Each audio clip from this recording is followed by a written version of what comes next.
Good morning विद्यार्थी मित्रों। जीव विज्ञान धोरण 11 चैप्टर नंबर 2 बायोलॉजिकल क्लासिफिकेशन। अगाऊ आ चैप्टरना पार्ट 1, 2 और 3 में આપણે क्रमशः प्राकृतिक वर्गीकरण, एरिस्टोटल आपेलू लिनियसनी द्विसृष्टि वर्गीकरण पद्धति, RH વિટેકરની 5 સૃષ્ટિ વર્ગીકરણ પદ્ધતિ અને ત્યાર પછી ત્રિક્ષેત્રીય વર્ગીકરણ પદ્ધતિ અને ત્રિક્ષેત્રીય વર્ગીકરણ પદ્ધતિનો એક ભાગ મોનેરામાં, જેમાં 2 પ્રકારના બેક્ટેરિયાને વિભાજિત કરેલા છે, આર્કીબેક્ટેરિયા અને યુબેક્ટેરિયા। આર્કીબેક્ટેરિયા એટલે થર્મોફિલસ, થર્મોએસિડોફિલસ અને મિથેનોજેન્સ, અને યુબેક્ટેરિયા એટલે કે સત્ય બેક્ટેરિયા। એમાં સાયનોબેક્ટેરિયાનો સમાવેશ કરેલો છે મિત્રો, અને એના લક્ષણો વિવિધ રીતે સમજાવેલા છે। આપણે એક સરસ આકૃતિ પણ જોઈ હતી ગઈકાલે। નોસ્ટોક નામની આ નીલહરિત બ્લુ ગ્રીન આલ્ગી છે, અને એમાં એક અભિકોષની રચના બતાવેલી છે મિત્રો, જે પ્રકાશ સંશ્લેષણનું કાર્ય કરી અને સ્વયંપોષી બનાવે છે આવા સજીવોને। તો આપણે બેક્ટેરિયાની સૃષ્ટિને આ જ પ્રમાણે શીખવાના છીએ કે બેક્ટેરિયા શબ્દો આપેલા છે: પ્રકાશ સંશ્લેષી, સાયનોબેક્ટેરિયા, નીલહરિત બેક્ટેરિયા, ક્યારેક ચલિત અચલિત બેક્ટેરિયા, વસાહતી સ્વરૂપે બેક્ટેરિયા। અહીંયા બીજો શબ્દ આપેલો છે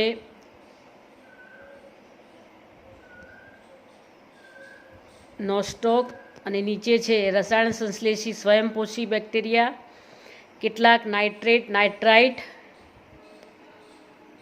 અને એમોનિયાનું ઓક્સિડેશન કરવાવાળા બેક્ટેરિયા છે, N2 ફિક્સેશન કરવાવાળા બેક્ટેરિયા છે, એમોનિયાનું ઓક્સિડેશન કરવાવાળા બેક્ટેરિયા છે, અને જાતે મુક્ત શક્તિનું નિર્માણ કરી અને એટીપીનો સંગ્રહ કરી અને પોતાના કાર્યો જાતે કરતા હોય એવા બેક્ટેરિયા છે।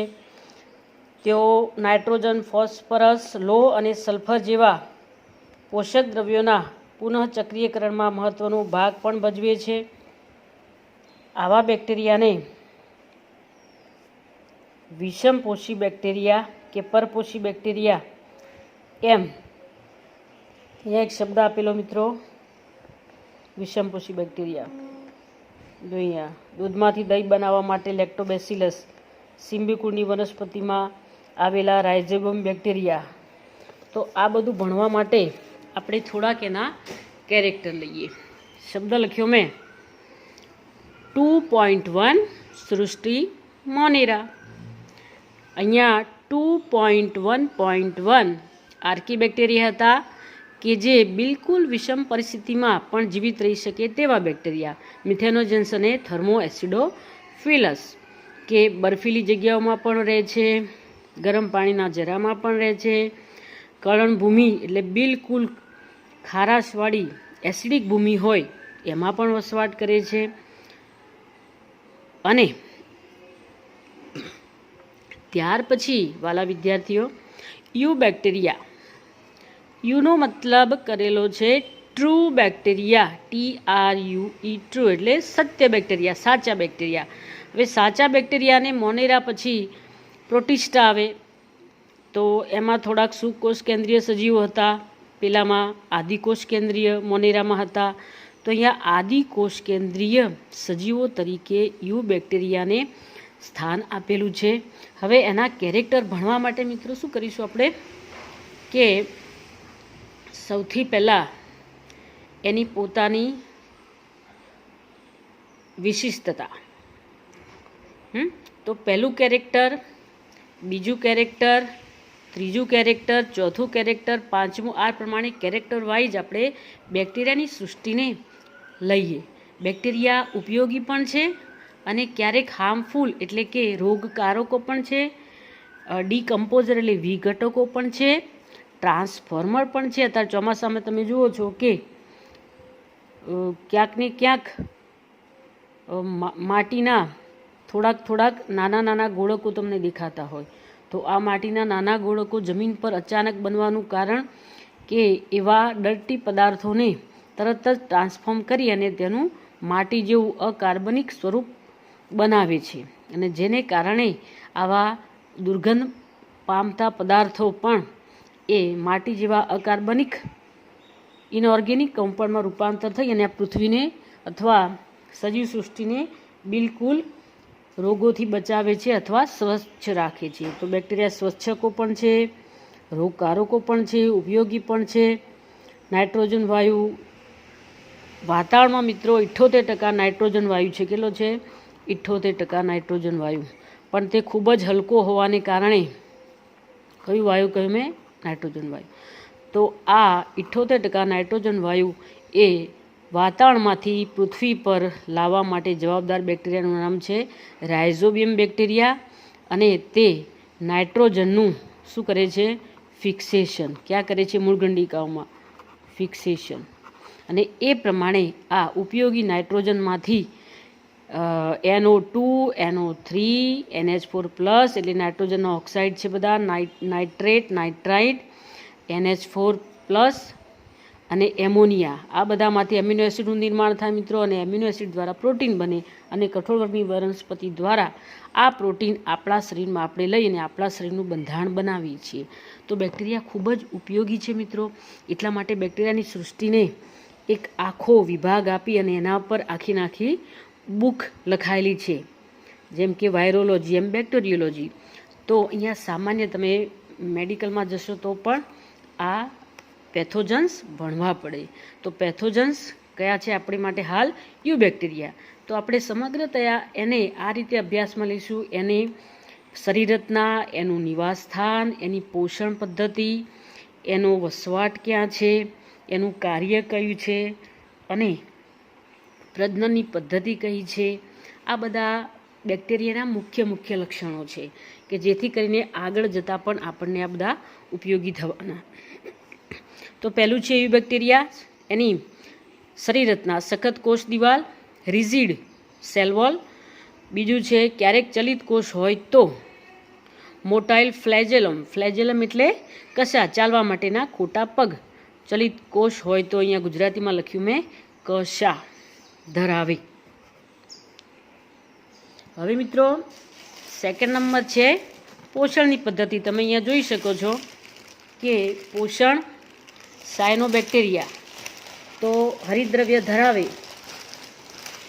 આથી તે પોતે પોતાનો ખોરાક જાતે બનાવે, અને એનું નામ શું આપેલું છે અહીંયા? ફોટોસિન્થેટિક ઓટોટ્રોપ્સ. લીલી વનસ્પતિ જેવું કયું દ્રવ્ય છે? ક્લોરોફિલ ધરાવે છે, માટે તેનું નામ આપ્યું છે અહીંયા પ્રકાશ સંશ્લેષી સ્વયંપોષી રચના ધરાવે. શરીર રચના સાયનોબેક્ટેરિયા ક્યાંક યુનિસેલ્યુલર, ક્યાંક કોલોનિયલ રેસિડેન્સ, વસાહતી, એક સાથે કોલોની બનાવે છે. મૂળની અંદર રાઇઝોબિયમ પણ, ક્યાંક તંતુમય એટલે કે ફાઇબ્રસ, તંતુમય રચના એટલે અલગ પ્રકારની એમની શરીર રચના છે. હવે નિવાસસ્થાન લઈએ મિત્રો. નિવાસસ્થાન ક્યાં છે? મરાઈન એટલે કે દરિયાઈ અથવા ખારા પાણીમાં. બીજું છે ફ્રેશ વોટર, અહીંયા લખ્યું. તો ફ્રેશ વોટર આલ્ગી હોય એ પ્રમાણે ફ્રેશ વોટરમાં પણ કેટલાક બેક્ટેરિયા છે, એટલે જ આપણે પાણીને આરોમાંથી ફિલ્ટર કરીને પીએ છીએ. બેક્ટેરિયા એમાંથી પણ ફિલ્ટર થઈને આપણા પાણીમાં આવી શકે છે. ક્યાંક સ્થળ જ લીલ હોય તો એની સાથે બેક્ટેરિયા લીલ સાથે કોલોની બનાવે છે. આવા સજીવોની વસાહતોની ફરતે કેમ આ જીવિત રહી શકે છે? તો એમની ફરતે, કોલોનીની ફરતે જિલેટિન નામનું સખત એક જેલી જેવું દ્રવ્ય આવેલું છે, જે તેમના શરીરને રક્ષણ આપે છે. જિલેટિન દ્રવ્યનું આવરણ છે મિત્રો. પ્રદૂષિત પાણીમાં પણ રહે છે જથ્થા સ્વરૂપે. બ્લૂમ્સ એટલે એક સાથે ઘણા બધા સમૂહોમાં વસવાટ કરે છે.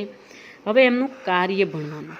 કાર્ય તો કેટલાક વાતાવરણમાંથી મેં આગળ તમને એની સરસ રીતે વાત કરી કે આપણા શરીરમાં બનતું પ્રોટીન એ બનવા અથવા આપણે લેવા માટે જવાબદાર છે આ નાઇટ્રીફાઇન બેક્ટેરિયા.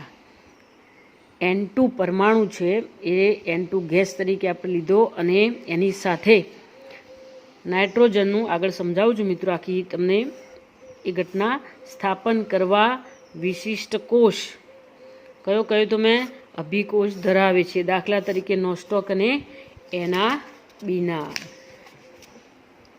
હવે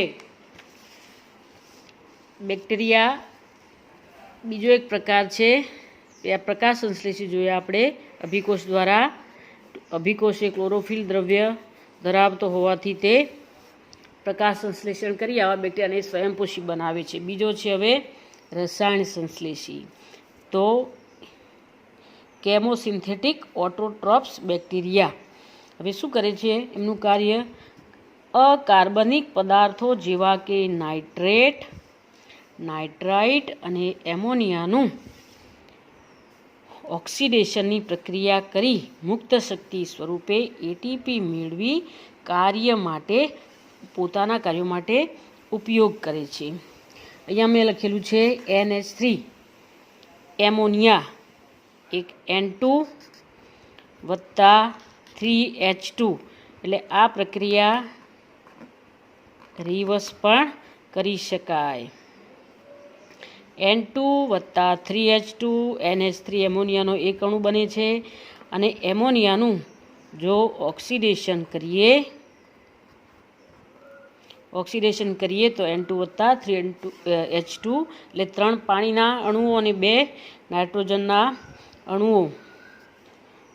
પરમાણુઓ અલગ પડે છે. અહીંયા નાઇટ્રોજન મેં ગેસ સ્વરૂપે બતાવ્યો.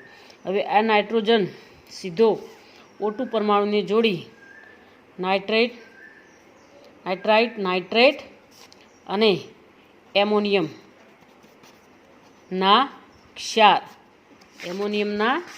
ક્ષાર બનાવે છે NH4. અને એમાંથી આપણે એક બાજુ જઈએ તો એમોનિયા એટલે ખાતરો સ્વરૂપે પણ વપરાય છે અને આ જ એમોનિયાનું ત્યાર પછી ધીમે એમિનો એસિડમાં રૂપાંતર કરી અને એમિનો એસિડના પરમાણુને જોડી અને આપણે પ્રોટીનનું નિર્માણ કરીએ. એ આખી પ્રક્રિયા તમારે 11મા ધોરણમાં ચેપ્ટર નંબર આગળ ભણવાની છે. બીજું કાર્ય છે મિત્રો નાઇટ્રોજન, ફોસ્ફરસ, Fe એટલે કે લોહ અને સલ્ફર જેવા પોષક દ્રવ્યોના રિસાયકલ એટલે કે પુનઃ ચક્રીયકરણ. આખું વાતાવરણની એક સાયકલ બનાવીએ આપણે તો આ બધા જ ગેસ એ પૃથ્વી તરફ આવે, આ વાતાવરણ કહીએ, પૃથ્વી તરફ ગેસ આવે, એનું સ્થાપન થાય અને વળી પાછી ચક્રીય પ્રક્રિયા દ્વારા તે વાતાવરણમાં જાય, વળી પાછા એના પૃથ્વી પર પાછા આવે, એ સજીવોમાં વપરાય, સજીવો મૃત્યુ પામે પછી અકાર્બનિક ઘટકોમાં રૂપાંતરિત થાય અને ફરીથી પાછા એ વાયુ પાછા એમની રીતે વાતાવરણમાં જાય. તો એક સાયકલ અને બીજું છે રીસાયકલ. એ પણ આપણે નાઇટ્રોજન ચક્ર, ફોસ્ફરસ ચક્ર, કાર્બન ચક્ર બધા જ ભણવાના છે આગળ. હવે આગળ હજી પણ એમના કાર્યો, કેટલા કાર્યો ભણ્યા આપણે? એક તો નાઇટ્રાઇટનું રૂપાંતર કરીએ કાર્બનિક પદાર્થોમાંથી, ઓક્સિડેશન કરી એટીપી બનાવી અને નાઇટ્રોજન ફિક્સેશન જેવા કાર્યો કરે. પોષક દ્રવ્યોના પુનઃચક્રીકરણમાં મહત્વનો ભાગ ભજવે. ત્રીજું કાર્ય મેં બતાવ્યું તમને ડીકમ્પોઝર, વિષમપોષી કે પરપોષી કુદરતમાં વિપુલ પ્રમાણમાં જે વિઘટકો આવેલા તે નકામા પદાર્થોનું વિઘટન કરી અને તેને અકાર્બનિક પદાર્થોમાં રૂપાંતર કરી અને ભૂમિનું નિર્માણ શું કરે છે મિત્રો? ભૂમિનું નિર્માણ કરે છે. આગળનું કાર્ય મિત્રો દૂધમાંથી દહીં, લેક્ટોબેસિલસ તમે જાણો છો. બીજું છે એન્ટીબાયોટિક્સ બનાવવા માટે પ્રતિજૈવિક દ્રવ્યો, જેમ કે પેનિસિલિન ફૂગમાંથી બને છે, એમ્પાસિલિન, એસ્પરજીન. તો આ બધી જે એન્ટીબાયોટિક્સ બને છે એમાં બેક્ટેરિયા વિઘટકો એટલે કે ડીકમ્પોઝર જેમ અકાર્બનિક ભૂમિનું નિર્માણ કર્યું એ જ પ્રમાણે એન્ટીબાયોટિકના નિર્માણમાં પણ મહત્ત્વનો ભાગ ભજવે છે. કેટલાક રોગકારકો તરીકે વર્તે છે અને રોગોથી વનસ્પતિના પાકને નુકસાન કરે છે, પ્રાણીઓના શરીરને નુકસાન કરે છે. એ જ પ્રમાણે મનુષ્યમાં પણ ટાઇફોઇડ માટેના બેક્ટેરિયા છે, કોલેરા માટેના બેક્ટેરિયા છે. તો આ બધા રોગકારકો પણ છે. હવે છેલ્લો ટોપિક છે આપણી માટે અલિંગી પ્રજનન. 2 પ્રકારો છે મિત્રો, એક લિંગી પ્રજનન અને એક અલિંગી પ્રજનન. તો અલિંગી પ્રજનનના પ્રકારો છે ભાજન એટલે કે ફિઝન. બેક્ટેરિયા સીધી જ સેલ વોલ વચ્ચેથી 2 ભાગમાં વિભાજિત થાય અને એકમાંથી 2 બેક્ટેરિયાનું નિર્માણ થાય. બીજું છે બિલકુલ પ્રતિકૂળ, જ્યારે હવામાન હોય તે વખતે નાના સ્પોર SPOR સ્પોર એટલે બીજાણું નિર્માણ કરી અને પ્રતિકૂળ સંજોગોમાં તે પોતે ટકી રહેવાની એક મહત્ત્વની વિશેષતા ધરાવે છે. ત્યાર પછી લિંગી પ્રજનન. તો આવા નાની કક્ષાના બેક્ટેરિયામાં લિંગી પ્રજનન પણ DNA એક બેક્ટેરિયામાંથી બીજા બેક્ટેરિયામાં રૂપાંતરિત થાય અને એ દ્વારા ઘણા બધા બેક્ટેરિયા એકસાથે નિર્માણ પામે છે. તો આગળ હવે પછીના વિડીયોમાં હજી પણ એના કાર્યો જેટલા બાકી છે એટલા સમજાવવામાં આવશે મિત્રો. Thank you.